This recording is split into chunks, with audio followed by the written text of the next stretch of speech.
वीर धीर मारुति गंभीर Maruti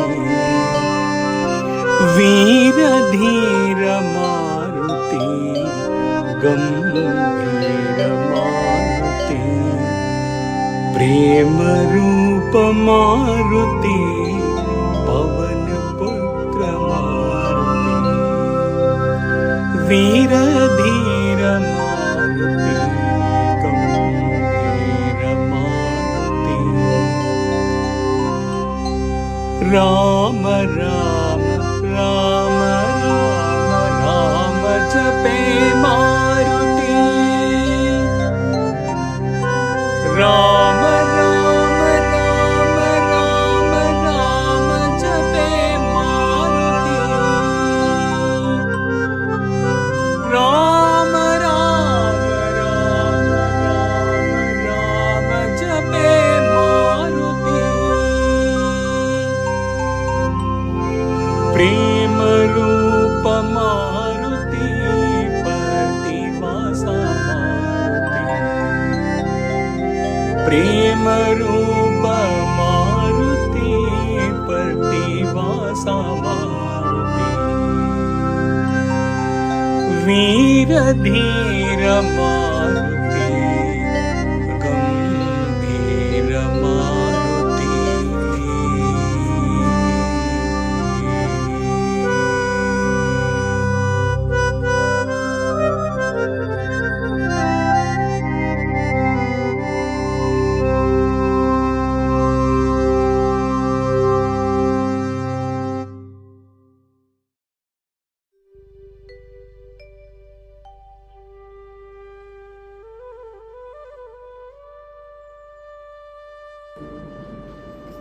We will deal with one of the dohas from Hanuman Chalisa in reverence to Hanuman.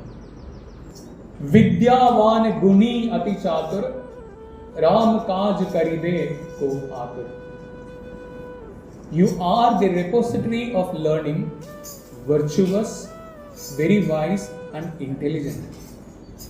You are ever willing to carry out the behests of Lord Sri Rama. So, three qualities of Hanuman are described here. Vidyavan, Guni, Ati Chatur. Vidyavan, Jnana. Guni, virtuous character. Chaturta, cleverness, wisdom. Vidyavan. Hanuman is a scholar in all the fields of learning and is a storehouse of spiritual knowledge. Thus he bestows all types of knowledge, be it secular or spiritual, on one who worships him. Guni, very important. And how he is Guni, that is more important. Person of great virtues is Guni. One of the Hanuman's most outstanding virtues is his total devotion and surrender to Sri Rama. We have to note this and take this lesson home. If we sit deliberately and if we sit and deliberate on what all virtuous qualities we have to acquire, we will never be able to succeed.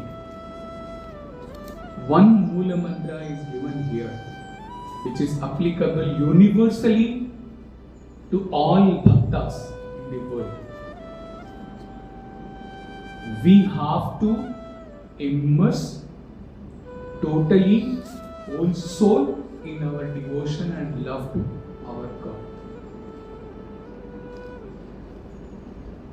What happens when incessantly we are immersed in our devotion and love to God?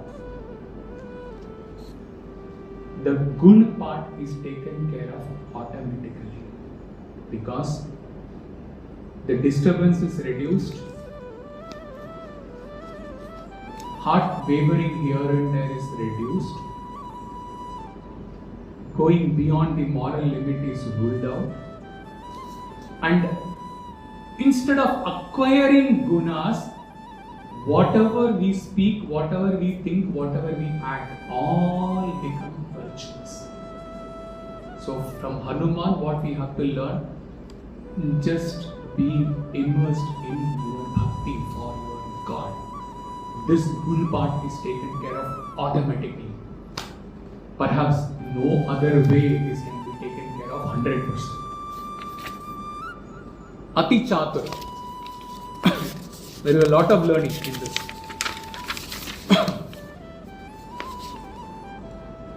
The word Chatura indicates that Hanuman resolves difficult situations with shrewdness, creativity and intelligence. We will see 3 types of obstacles which Hanuman faced and how he got out of that, how he found a solution to the 3 obstacles, which gives us lesson for our life, whole life to follow and practice. First obstacle. The first obstacle was Menad Parvat. The deity of the mountain told Hanuman that his father had been very kind to them, and as a mark of honor to his father, he would like Hanuman to come and spend some time there. Hanuman said respectfully with folded hands, "Until I have done my Ramachandra's work, I will not take any rest." We will come to the lifetime lessons from these 3. Second obstacle. Hanuman on his way to Lanka is confronted by a creature named Sursa, the mother of snakes. She wanted to devour Hanuman for her food. Hanuman told her that at the moment he is engaged in a very important task and that she should let him complete it.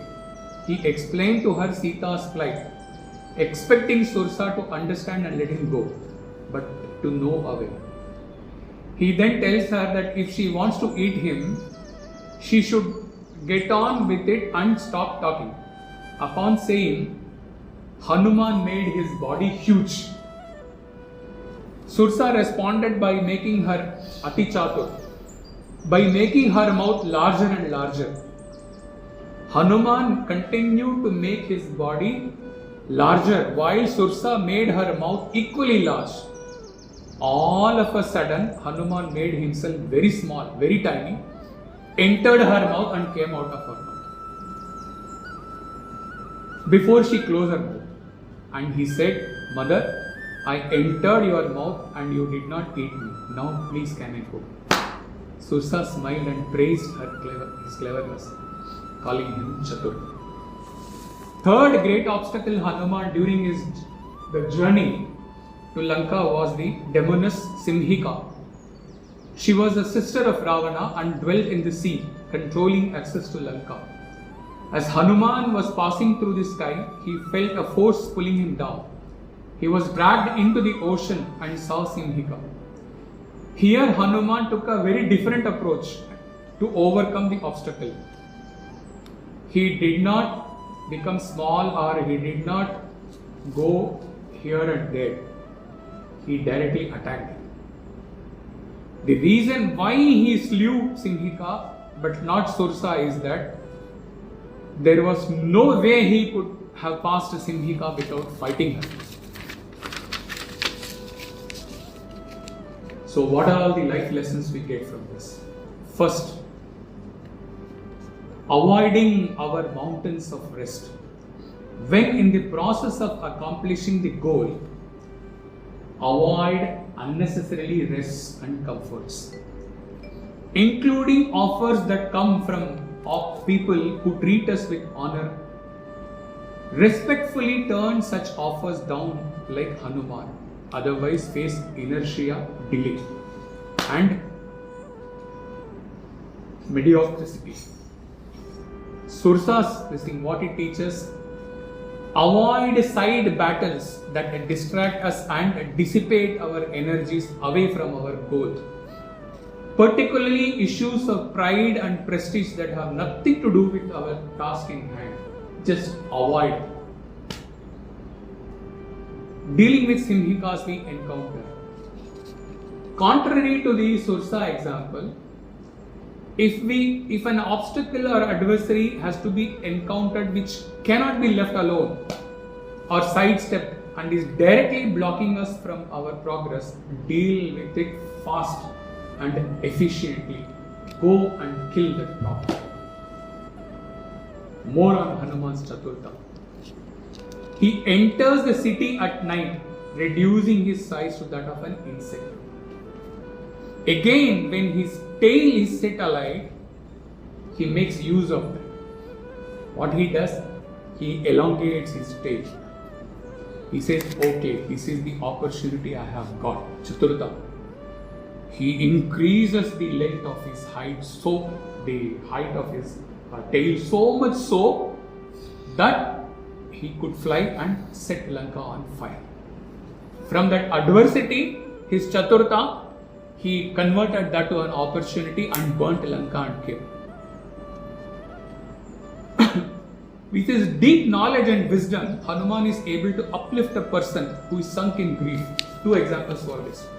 One is Mother Sita, in the depth of depression because Ravana has given her an ultimatum that within this time you have to agree to my this thing, and he has given an ultimatum and gone. What Hanuman does? Hiding amongst the leaves of the tree, softly sings the glories of the Lord. And as he sings, the cloud of sorrow that is hanging over Mother Sita starts to disappear. Another example of this Chaturta, through his deep knowledge, when Bharata waiting the return of his Lord, we all can recall that Bharata had told that after 14th year, that end of the 14th year, if you don't come, I will set myself ablaze. I will not wait. So, Hanuman rushes in the guise of a Brahmin, comes to his rescue. He gives him the news of Sri Rama, that he has conquered his enemy and is safely returning with Mother Sita and Lakshmi. This news takes Bharata out of sorrow. Now, Brother Sundar, while explaining this particular, he has talked on all talks. Very little of his talk has been picked up in our version of the Hanuman Chalisa talks, which are very relevant only. About the Chaturta, he gives, Swami has narrated this story, so it becomes all the more important for us.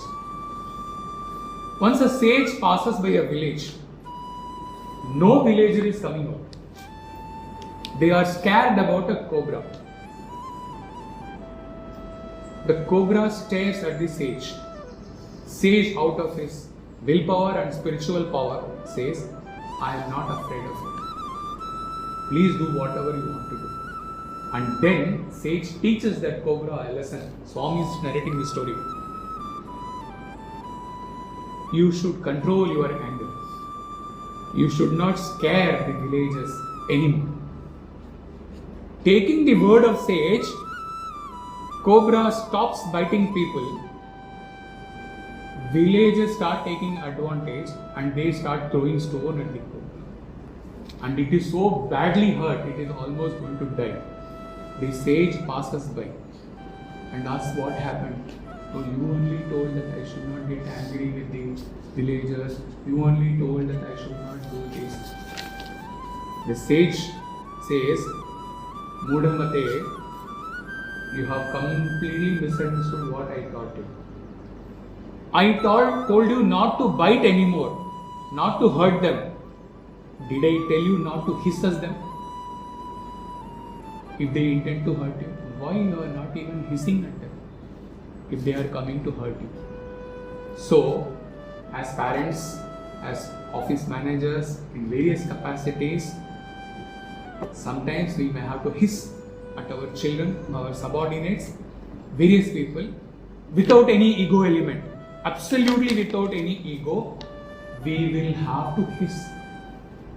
Make sure that the anger is not arising out of ego.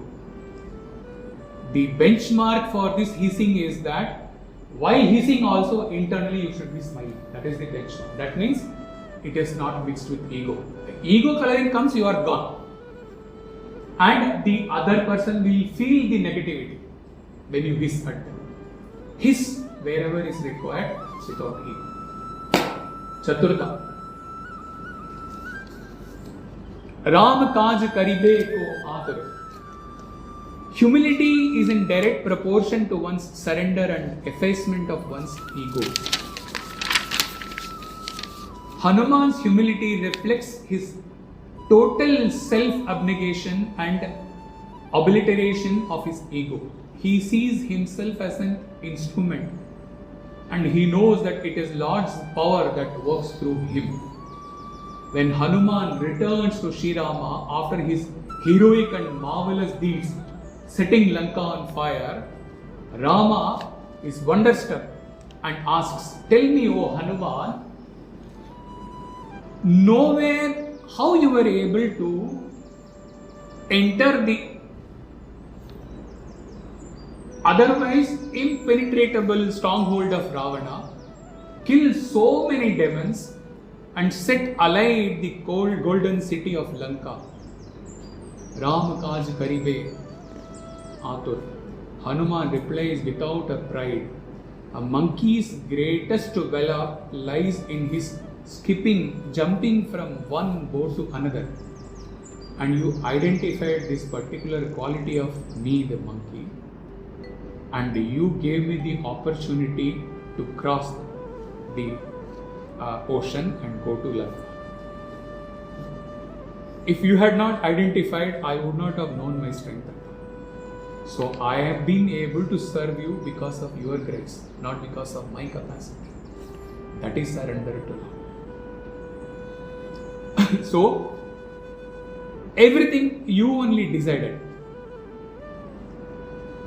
that I should have been able to leap across the ocean, burn the golden city, kill the demon hordes, and lay waste to Ashoka grove was all due to your might.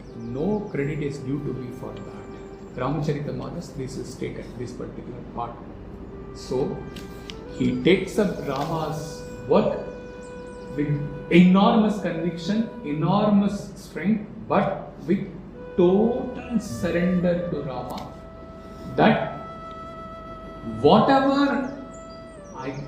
I would take up or whatever I may do, it is all due to your grace, the strength given by you. Otherwise, I am nothing. Rama Kaaj Karibe Ati Atur. Two doha conveys so many. Imagine Hanuman Chalis.